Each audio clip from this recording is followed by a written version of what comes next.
Hello दोस्तों, स्वागत है आप सभी का मेरे YouTube चैनल में जहां हम बात करते हैं इलेक्ट्रॉनिक्स की। तो यार बेसिक इलेक्ट्रिकल सीरीज का ये वीडियो है और बहुत दिनों हो गए थे बेसिक इलेक्ट्रिकल में कुछ डाला नहीं था।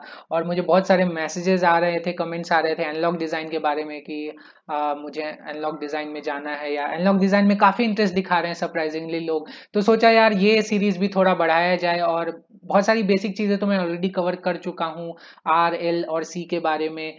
और आरसी सर्किट तो काफ़ी डेप्थ में पढ़ा है हमने। तो अगर आपने वो वीडियोस नहीं देखे तो इस वीडियो के बाद ज़रूर देखिए। मैं आई बटन पे लिंक्स शेयर कर दूंगा यहाँ आरसी सर्किट के। और इस वीडियो में हम स्टार्ट करेंगे आरएल सर्किट के बारे में। तो आरएल सर्किट का हम इस वीडियो में फोर्स रिस्पॉन्स देखने वाले हैं। तो एक बेसिक सर्किट है जो हमें पता है कि एक आर और एल सीरीज में लगाया और एक वोल्टेज सोर्स लगाया है और जो कि बेसिकली एक स्टेप फंक्शन है विथ सम वीपी मैग्नीट्यूड।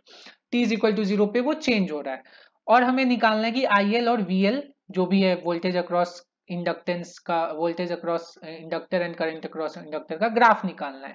तो हमारा फेवरेट है, बेसिकली दो एनालिसिस हम करते हैं। सबसे पहला इंट्यूटिव एनालिसिस करते हैं जहां पे हम बस सर्किट देख के थोड़ा समझ के थोड़ा सा दिमाग लगा के हम प्रिडिक्ट करते हैं कि क्या आएगा। दूसरा है मैथमेटिकल एनालिसिस जिसमें हम बहुत ही एकदम एक एक तरह से पूरा मैथमेटिकल एनालिसिस करते हैं और हम फाइनली एक इक्वेशन निकालते हैं जिससे कि ग्राफ प्लॉट होता है। तो दोनों एनालिसिस देखेंगे। तो सबसे पहले स्टार्ट करते हैं हम अपना बेसिक इंट्यूटिव एनालिसिस से। तो जो हमारा इंट्यूटिव एनालिसिस है उसमें हम क्या करते हैं, जो प्रीवियस नॉलेज है हमारा, प्रीवियसली हम जानते हैं बहुत सारी चीजें इंडक्टर के बारे में, वो सब चीजों से हम कुछ तो निकालने की कोशिश करते हैं। तो हमें क्या पता है, सबसे पहली चीज कि कुछ तो इसका जो इम्पिडेंस है वो क्या आता है, Z L is equal to J omega L. मतलब ओमेगा जीरो रहेगा तो ये एक शॉर्ट सर्किट रहेगा और ओमेगा इन्फिनाइट रहेगा तो ये ओपन सर्किट सर्किट रहेगा। और दूसरी चीज हम क्या जानते हैं कि इंडक्टर क्या है, सडन चेंज इन करंट को ब्लॉक करता है। ठीक है, तो blocks sudden change in current. ठीक है, चेंज इन करंट। तो कुछ भी सडन चेंज आया तो वो ब्लॉक करेगा, मतलब प्रीवियस वैल्यू करंट की और उसके जस्ट बाद की वैल्यू, चेंज के बाद की वैल्यू हमारे पास सेम आएगी। तो अब देखते हैं यहां से हम क्या क्या चीजें निकाल सकते हैं। तो यहाँ पे देखो, ये जो एक इनपुट है उसको हम इजिली देख सकते हैं, थ्री पार्ट्स में बाइफरकेट कर सकते हैं। एक प्रीवियस और एक चेंजिंग टाइम पे क्या होगा और एक राइट साइड में। तो हम देखते हैं कि at t is equal to zero minus पे क्या हो रहा है, मतलब चेंज होने के जस्ट पहले स्टेडी स्टेट में क्या सिचुएशन है ये हम देखेंगे। तो जीरो माइनस पे स्टेडी स्टेट है, डीसी डीसी जैसा लग रहा है, वीएस जीरो है। तो स्टेडी स्टेट है मतलब ओमेगा क्या है हमारे पास, जीरो आ गया, मतलब ये क्या हो गया, शॉर्ट सर्किट हो गया, इंडक्टर शॉर्ट सर्किट हो गया। तो अब यहाँ पे क्या है, शॉर्ट है, इंडक्टर शॉर्ट है तो मतलब क्या है, वीएल क्या हो जाएगा यहां से, तो मुझे पता चल रहा है वीएल जीरो हो जाएगा क्योंकि शॉर्ट है। और दूसरा क्या है, आईएल, आईएल भी क्या हो जाएगा, VS upon R, but VS क्या है हमारे पास, जीरो है, तो आईएल भी जीरो हो जाएगा। अब at t is equal to zero plus, या फिर मैं इसको ऐसे लिख देता हूं, ये वीएस अपॉन आर है, सिंस वीएस जीरो है इसलिए आईएल जीरो आया। यहां पे क्या हो जाएगा, ओपन हो जाएगा। क्यों, क्योंकि यहाँ पे सडन चेंज हो रहा है, सडन चेंज हो रहा है मतलब at t is equal to zero time, zero time में सडन चेंज हो रहा है, मतलब फ्रीक्वेंसी क्या हो गई, वन अपॉन जीरो, मतलब इन्फेनाइट। तो ये इन्फेनाइट हो गया, मतलब जेड एल इन्फेनाइट हो गया, मतलब ये ओपन सर्किट हो गया, ओपन सर्किट हो गया। बट तो ये क्या हो जाएगा, वीएल, वीएल क्या हो जाएगा, पूरा का पूरा वीएस यहाँ पे आ जाएगा क्योंकि ये ओपन सर्किट हो गया है। तो ये पूरा का पूरा वीएस आ गया, मतलब ये वीपी आ गया क्योंकि ये वीपी वैल्यू है। और आईएल क्या होगा, अब आईएल हमें पता है ये क्या, block sudden change in current. तो जो प्रीवियस वैल्यू है करंट की वही करंट आएगी। तो यहां से क्या आ जाएगा, IL is equal to zero, ये दोनों सेम रहेंगे, जीरो माइनस और जीरो प्लस के करंट। अब at t is equal to infinite पे देखते हैं क्या होगा, इन्फेनाइट पे फिर से स्टेडी स्टेट कंडीशन है, omega is equal to zero है, मतलब ये शॉर्ट हो जाएगा। और जैसे ही शॉर्ट होगा तो क्या हो जाएगा, वीएल अगेन जीरो हो जाएगा, वीएल जीरो हो गया। और आईएल क्या हो जाएगा, अब ये इंपॉर्टेंट है, आईएल ये शॉर्ट हो गया है, वीएस अपॉन आर, वीएस क्या इस समय वीपी है, तो आईएल हो जाएगा इस समय वीपी अपॉन आर। तो इस तरह से आएगा। तो हमारे पास तीनों कंडीशंस पता चल गए। तो यहाँ पे इनिशियल कंडीशन लिख देते हैं, दोनों जीरो जीरो ही है, तो चलो ये जीरो और ये भी जीरो है। ठीक है, अब t is equal to 0 plus पे देखते हैं क्या, IL तो 0 ही है, तो IL 0 ही है 0 प्लस पे भी, और ये क्या हो गए भाई साहब, ये भाई साहब VS चले गए यानी VP चले गए, तो ये ऊपर की ओर VP की ओर बढ़ गया है। ठीक है, फाइनली क्या हुआ, VL 0 हो गया है, तो एट सम फाइनल वैल्यू यहाँ पे 0 हो गया और यहाँ पे VP अपॉन R हो गया है, मतलब ये जो है ये कुछ तो वैल्यू VP अपॉन R पे चला गया है। तो अब ये कैसे जाएगा हमें पता ही है, ये एक्सपोनेंशियली जाएगा, क्योंकि RC सर्किट में हमने पढ़ा था, तो ये एक्सपोनेंशियली कुछ ऐसे चला जाएगा और यहाँ पे भी एक्सपोनेंशियली कुछ इस तरह से चला जाएगा। और हमने देखा था ये 5 टाउ का जो टाइम, जो सेटलिंग टाइम है वो 5 टाउ रहता है इन जनरल, 4 टाउ 5 टाउ, तो वो सब हमने देखा है। अब हम ये तो हमने हो गया ऊपर ऊपर मोटा मोटी हमने किया, और ये हमें पता है एक्सपोनेंशियल है। ठीक है, प्रीवियस नॉलेज के कारण से। ठीक है, अभी तक इस लेक्चर में हमने कहीं भी ये नहीं निकाला कि एक्सपोनेंशियल है, ये प्रीवियस नॉलेज के कारण है। तो अब इस लेक्चर में भी हम थोड़ा मैथमेटिकल एनालिसिस करते हैं और हम निकालते हैं कि क्या एग्जैक्ट इक्वेशन आने वाला है इन ग्राफ्स का। ठीक है, तो अब हम यहाँ पे दूसरी जो एनालिसिस करते हैं वो है मैथमेटिकल एनालिसिस। तो मैथमेटिकल एनालिसिस में हम कुछ नहीं, डिफरेंशियल इक्वेशंस वगैरह लिखते हैं और उसको फिर सॉल्व करने का कोशिश करते हैं। तो यहाँ पे मैं जो सर्किट था उसको फिर से बना देता हूँ, क्योंकि यहाँ पे थोड़ा सा लूप और लूप वगैरह मुझे लगाना है। तो यहाँ पे ये L है, R है, VS है, और यहाँ पे IL है और यहाँ पे VL है। तो यहाँ से मैं क्या लगा सकता हूँ, KVL जो हमारा जो है VS minus IL into R is equal to VL। ठीक है, तो VS minus IL into R, VL क्या हो जाएगा, इंडक्टर के केस में L di बाई dt, अगर करंट की डायरेक्शन ये है और पोलैरिटी ये है तो ये हो जाता है L DIL बाई dt। ठीक है, तो यहां से जो डिफरेंशियल इक्वेशन निकल के आएगा वो क्या आएगा, यहां से आएगा L DIL by dt plus ILR, sorry ILR is equal to VS। ठीक है, बट हमें क्या ये चाहिए, differential equation in form of I चाहिए। क्यों I चाहिए, हमने में क्यों कैपेसिटर के फॉर्म केस में तो V के फॉर्म में लिखा था। तो यार यहाँ देखो इंडक्टर जो है वो ना, वो ये इंडक्टर कैपेसिटर दोनों चार्ज स्टोरिंग एलिमेंट है, या मतलब स्टोरिंग एलिमेंट है। तो कैपेसिटर जो है वो चार्ज के फॉर्म में स्टोर करता है और इंडक्टर फ्लक्स के फॉर्म में स्टोर करता है। तो rate of change of charge वहां पे क्या हो जाता है, rate of change of charge वहां पे करंट हो जाता है, और यहाँ पे रेट ऑफ चेंज ऑफ जो फ्लक्स है ये वोल्टेज हो जाता है। ठीक है, तो ये जो है करंट के फॉर्म में स्टोर करता है एनर्जी, और वो जो है वोल्टेज के फॉर्म में एनर्जी स्टोर करता है। ठीक है, तो यहाँ पे देखो ये क्या, इसलिए हमें करंट के फॉर्म में एनर्जी चाहिए, और हम क्या लिख सकते हैं, ये जो rate of change of current जो है उसको वोल्टेज लिख सकते हैं ना, क्योंकि rate of change of current मतलब क्या है, rate of change of flux ही तो है। ठीक है, ये IL इज इक्वल टू क्या था इसमें, IL LIL is equal to phi B या साई जो भी बोलते हैं। ठीक है, ये इक्वेशन हमने देखा था, तो वहीं से तो ये निकल के आया है। तो ये जो इक्वेशन आपको अगर याद होगा कि phi T is equal to L into I, और इसी को जो rate of change of flux जो है वो वोल्टेज हो जाता है, तो rate of change of current भी हो गया L DIL बाई dt। अब यहां से क्या करेंगे, हमें ये IL अकेला चाहिए, तो हम इसको क्या करना पड़ेगा, नॉर्मलाइज करना पड़ेगा। तो यहां पे मैं करता हूं अब बाकी की चीजें। तो यहां से जो डिफरेंशियल इक्वेशन आता है वो L upon R DIL upon dt plus IL is equal to VS upon R। तो ये हमारे पास फर्स्ट ऑर्डर डिफरेंशियल इक्वेशन आया, फर्स्ट ऑर्डर डिफरेंशियल इक्वेशन। ठीक है, इस तरह से आया, सिंपल है। ये भी करंट, कुछ तो rate of change of current है, ये हमारा करंट है, और ये भी VS अपॉन R मेरा करंट है। अब यहाँ पे मुझे इसको सॉल्व करना है और इक्वेशंस निकालने, तो अब ये सॉल्व करना तो मुझे डिफिकल्ट लग रहा है, बट एक तरीका है सॉल्व करने का। उसमें क्या करते हैं, हम इसको भी कुछ मान लेते हैं ताकि ये राइट साइड में 0 हो जाता है। तो मैं क्या मानता हूं, let IL minus VS upon R is equal to IK, कुछ तो मान सकता हूं। अब मैं क्या करूंगा, मुझे DIL बाई dt को भी रिप्लेस करना है ना, तो DIL बाई dt ये तो 0 हो जाएगा, इसका डिफरेंशिएशन 0 हो जाएगा, is equal to DIK by dt। बोला इसका डिफरेंशिएशन 0 क्यों होगा, ये कांस्टेंट थोड़ी है VS तो चेंज हो रहा है ना, वाजिब बात है VS चेंज हो रहा है, बट हमें अब देखो हमें अंदर में पता होना चाहिए हम क्या निकाल रहे हैं। लेफ्ट हैंड साइड की सारी इंफॉर्मेशन हमें पता है, ये जीरो ये जीरो ये जीरो। राइट हैंड साइड की इंफॉर्मेशन हमें नहीं पता है, तो हम सिर्फ क्या करेंगे, ये जो भी कैलकुलेशन करें वो सिर्फ राइट हैंड साइड के लिए कर रहे हैं, क्योंकि ये पीस वाइज लीनियर टाइप है, ठीक है, यूनिट स्टेप फंक्शन। तो राइट हैंड साइड के लिए ये कांस्टेंट है, वीपी कांस्टेंट है, यस ये कांस्टेंट है, तो इसलिए ये चीजें हम कर सकते हैं, ठीक है। इस ये कांस्टेंट है तो ये चीजें हम कर सकते हैं, ये चेंज होते रहता तो हम ये नहीं कर सकते थे, ये ध्यान रखने वाली बात है। ओके, तो ये हमने लिख लिया।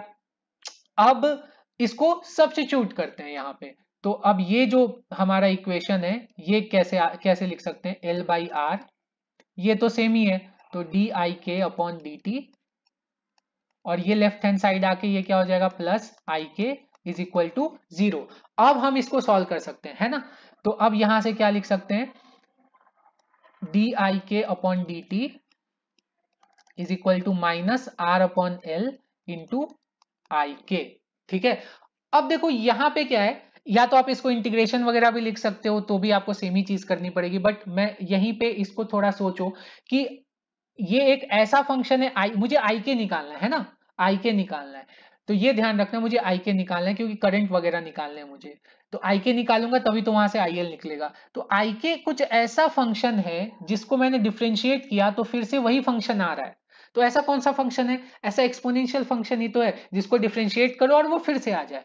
तो लेकिन वो एक्सपोनेंशियल फंक्शन को मैं कैसे लिखूंगा, उसको आई के इज इक्वल टू ए, कुछ तो कांस्टेंट रहेगा, ठीक है, ई टू द पावर। अब ये देखो ये नीचे उतर के आया है डिफ्रेंशिएट करने पे, तो मतलब ये ऊपर चढ़ा हुआ होगा, तो minus R upon L into t, ये इस तरह से लिख, और एक कांस्टेंट तो आएगा क्योंकि कांस्टेंट का डिफ्रेंशिएशन 0 होता है। आप इसको वापस से डिफ्रेंशिएट करके देख सकते हो, ये क्या हो जाएगा, डी बाई डी आई के बाई डी टी, ये A into E to the power minus R upon L into T, और माइनस आर अपॉन एल यहाँ पे आएगा, ठीक है। तो A into E to the power को मैं आई के से रिप्लेस कर सकता हूँ, जो कि सेम ही आएगा, तो आप ये करके देख लेना।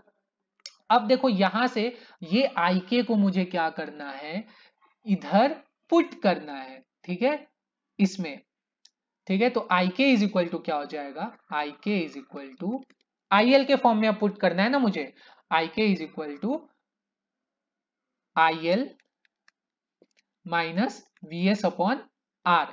तो आई एल अब बनाना है, ठीक है, आई के नहीं, मुझे एक्चुअली आई एल निकालना है। तो I L is equal to, I के क्या है मेरे पास यहाँ पे, ये है, तो A to A into E to the power, इसको मैं क्या लिखता हूँ, टी बाई के फॉर्म में लिखता हूँ, t by L upon R, ठीक है, इस तरह से लिख सकता हूं।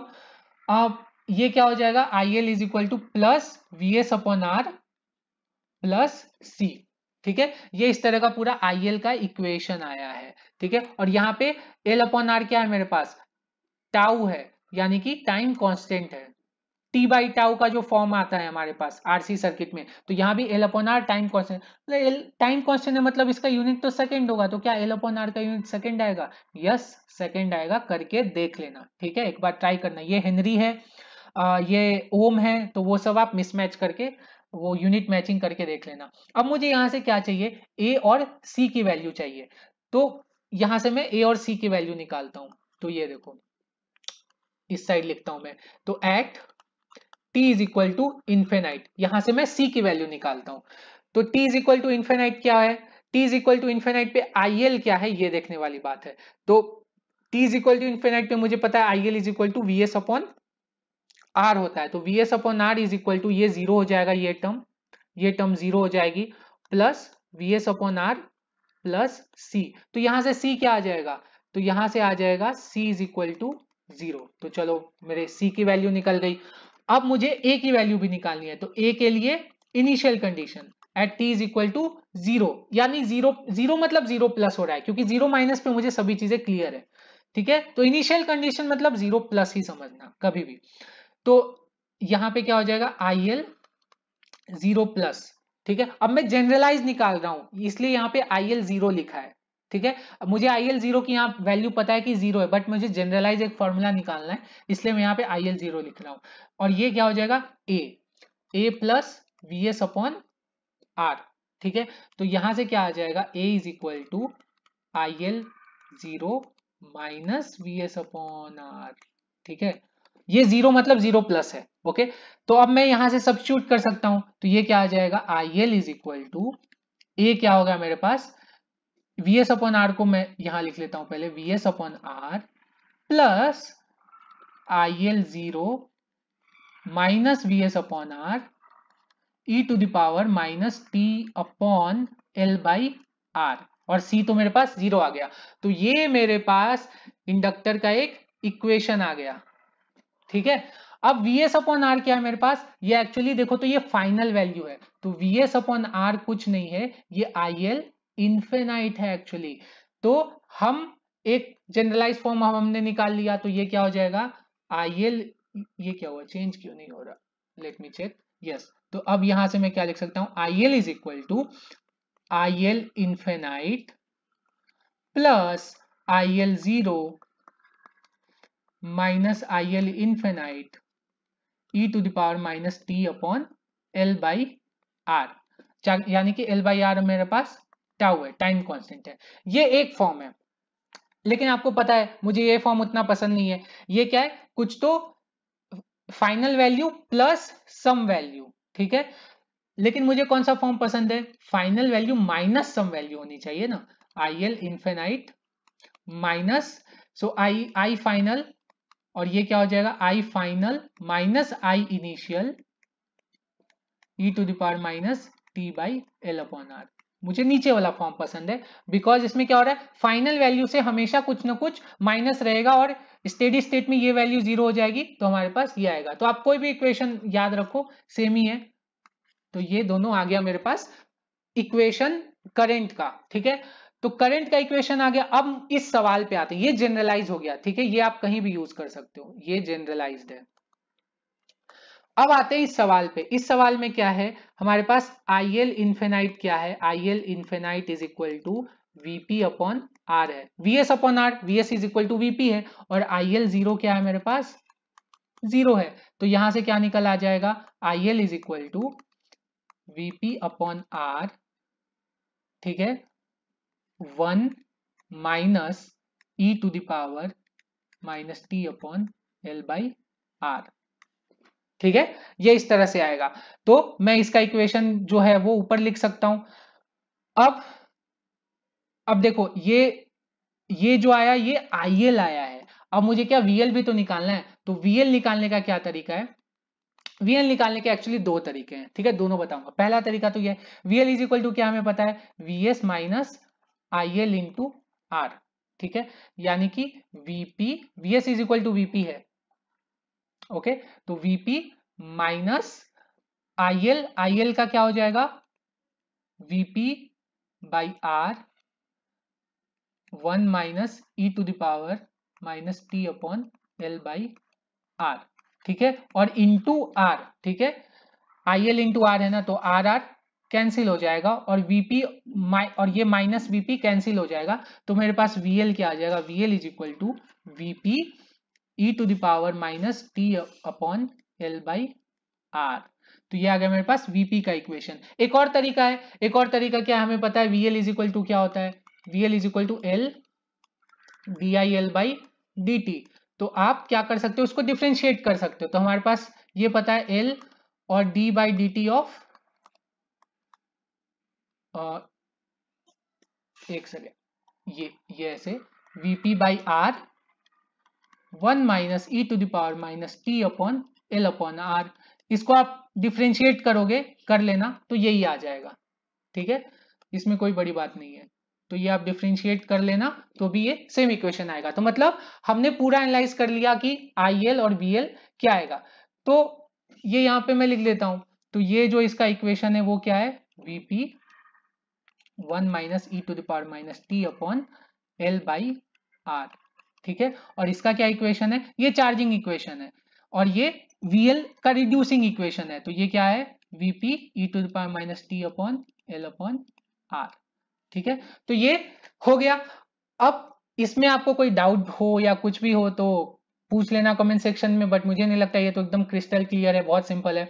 तो नेक्स्ट वीडियो में हम बात करेंगे कि इसके नेचुरल रिस्पॉन्स के बारे में, और यानी कि डिस्चार्जिंग जब होता है तो यहाँ पे जब चार्जिंग हो रहा है तो करंट के फॉर्म में चार्ज हो रहा है, करंट स्टोर हो रहा है, धीरे धीरे बढ़ रहा है, और वोल्टेज धीरे धीरे कम हो रहा है। ठीक है, तो होप्स आपको ये वीडियो पसंद आया होगा तो लाइक कीजिए, अपने दोस्तों से शेयर कीजिए, और मेरा चैनल सब्सक्राइब करना बिल्कुल मत भूलिए, क्योंकि मैं ऐसे इलेक्ट्रॉनिक्स के बहुत अच्छे अच्छे वीडियो डालते रहता हूँ। तब तक के लिए have a nice day, take care, bye.